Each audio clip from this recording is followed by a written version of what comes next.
लीजिए सुनिए। ना पार्थ सारथी के लिखे उपन्यास तुलसी चौरा का भाग 3, मेरी यानी समीर गोस्वामी की आवाज में।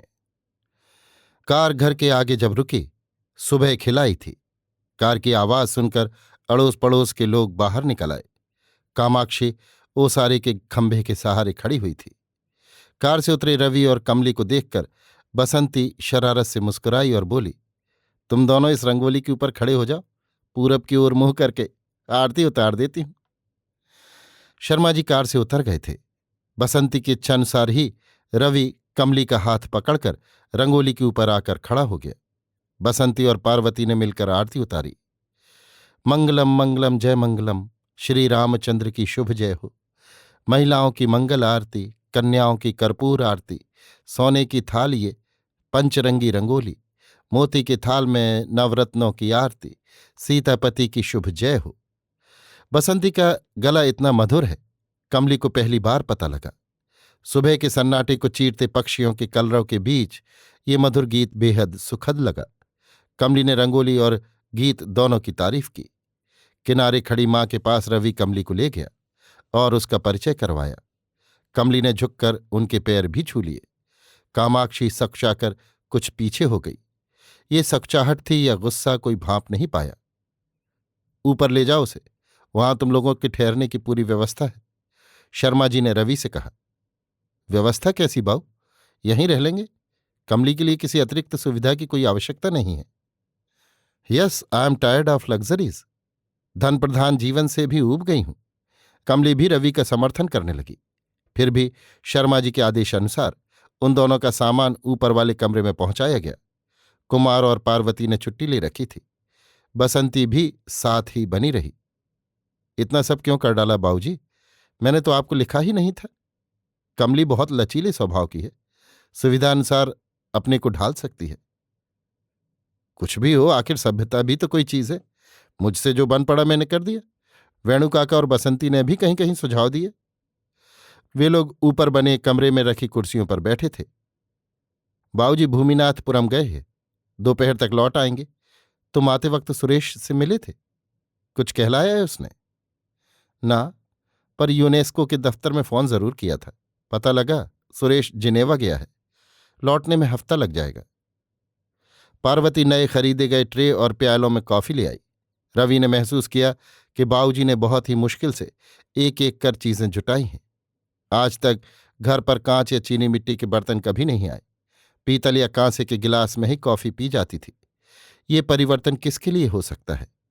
उसके लिए या फिर कमली के लिए? उसे लगा कमली के आगमन ने इस गांव के पुराने घर को बहुत अधिक प्रभावित किया है। कॉफी पी चुकने के बाद कमली को घर और बगीचा घुमाने ले गया। पार्वती भी उसके साथ हो ली। कुमार किसी खरीदारी के लिए दुकान गया हुआ था। ऊपर के कमरे में बाप बेटे अकेले छूट गए थे। शर्मा जी ने ही बात शुरू की। ये कोई महल तो है नहीं कि दिखाने को कुछ हो। बसंती बता रही थी कि वो करोड़पति की बेटी है। महल हो या झोपड़ी, मुझसे जुड़ी हर चीज से उसे प्यार है। भारत, भारतीय संस्कृति, भारतीय गांव, गांव का जीवन, कमली को इन सब से बहुत प्यार है। तुम्हारी अम्मा को मैंने पूरी बात अभी नहीं बताई है। तुम्हारा दूसरा पत्र ही उसे पढ़वा दिया था। चित्र को देखकर पूछने लगी कि क्या ये भारत घूमने आ रही है। मैंने भी हामी भर दी। बस, न उसने आगे कुछ पूछा न मैंने बताया। आपने गलत किया जो उन्हें नहीं बताया।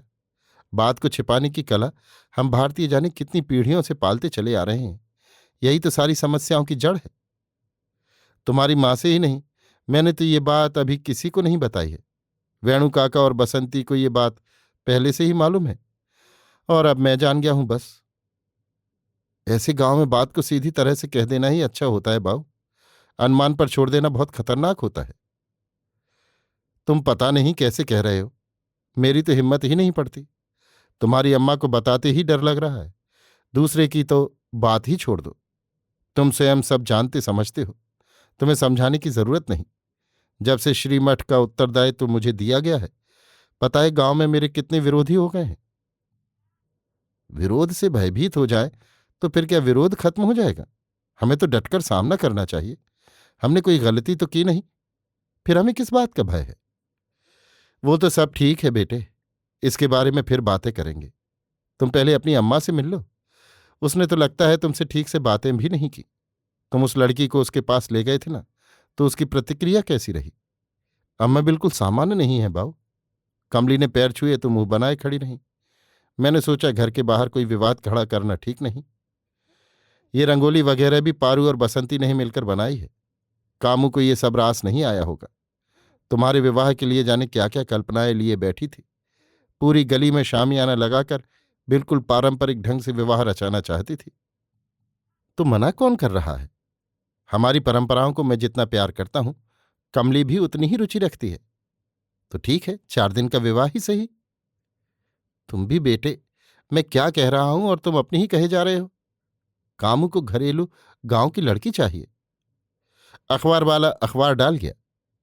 रवि ने पिता को अखबार पकड़ाते हुए कहा, आप तब तक अखबार देखिए बाबूजी, मैं अम्मा से बातें करके देख लेता हूं। रवि भी मां से मिलते कतरा रहा था। अम्मा चौके में थी। उनकी आवाज पिछवाड़े से आ रही थी। बसंती अम्मा की किसी बात का उत्तर दे रही थी शायद। रवि पिछवाड़े की ओर तेजी से लपका। अम्मा सामने से चली आ रही थी। उसे देखकर भी अनदेखा करती चौके में चली गई। बसंती और अम्मा के बीच क्या बातें हुई होंगी, ये जानने की उत्सुकता उसमें थी।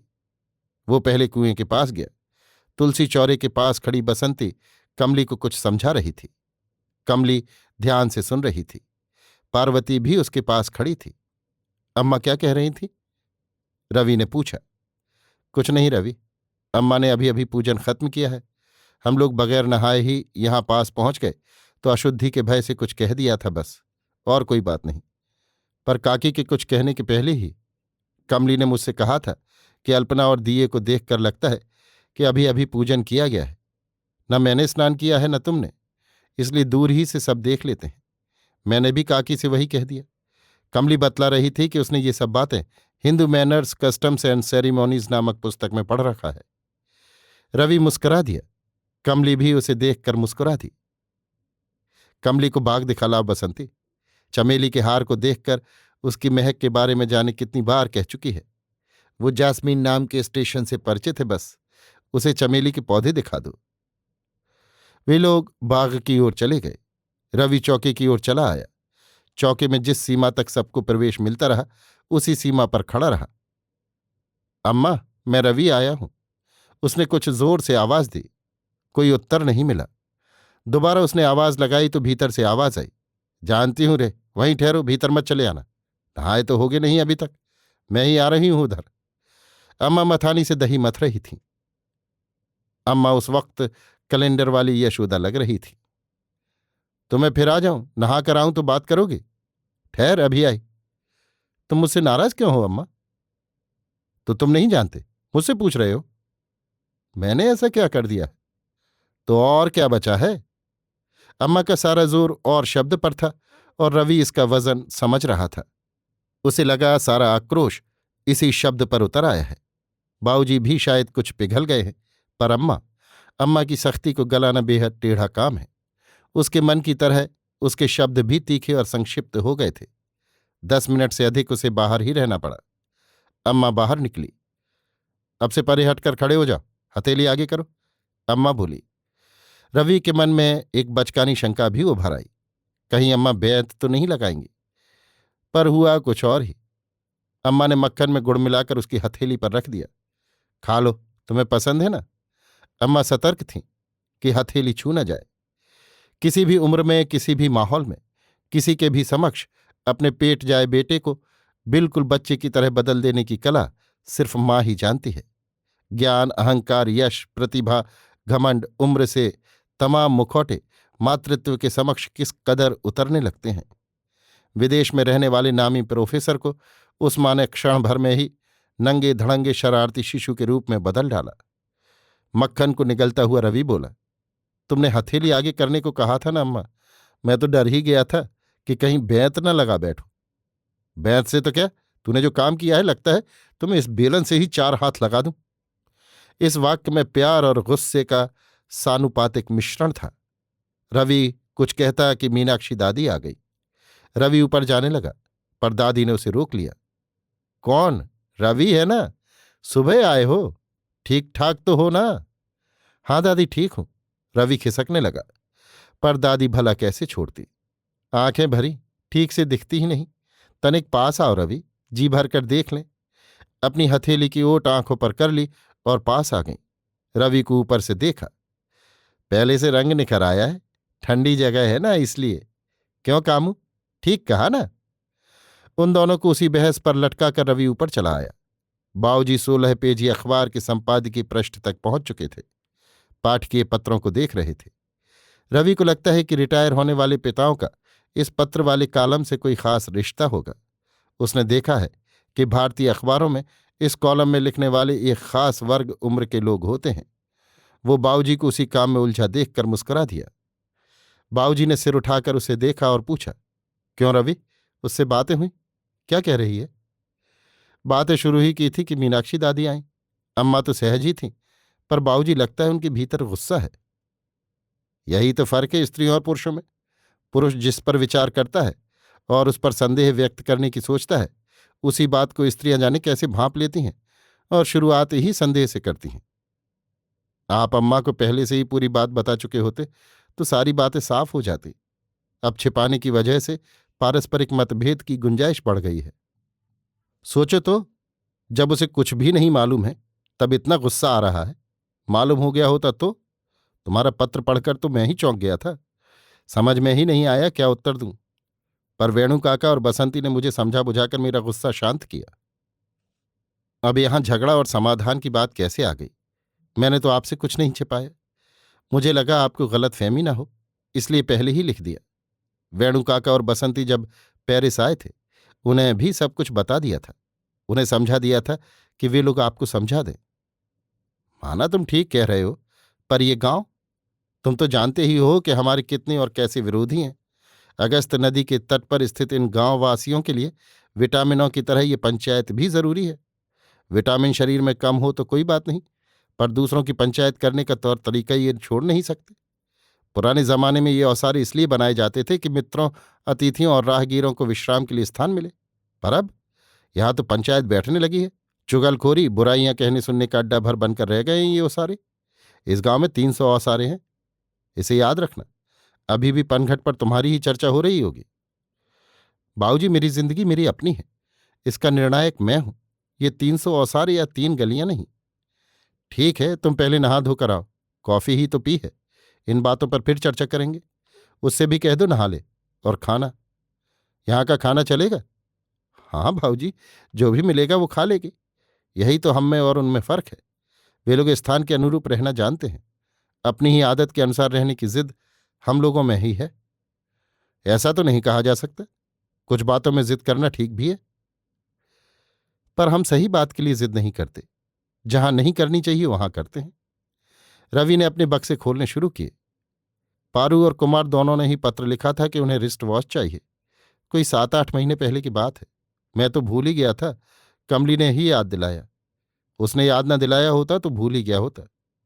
रवि ने 2 छोटी छोटी डिबियां आगे बढ़ाईं। शर्मा जी ने खोल कर देखा।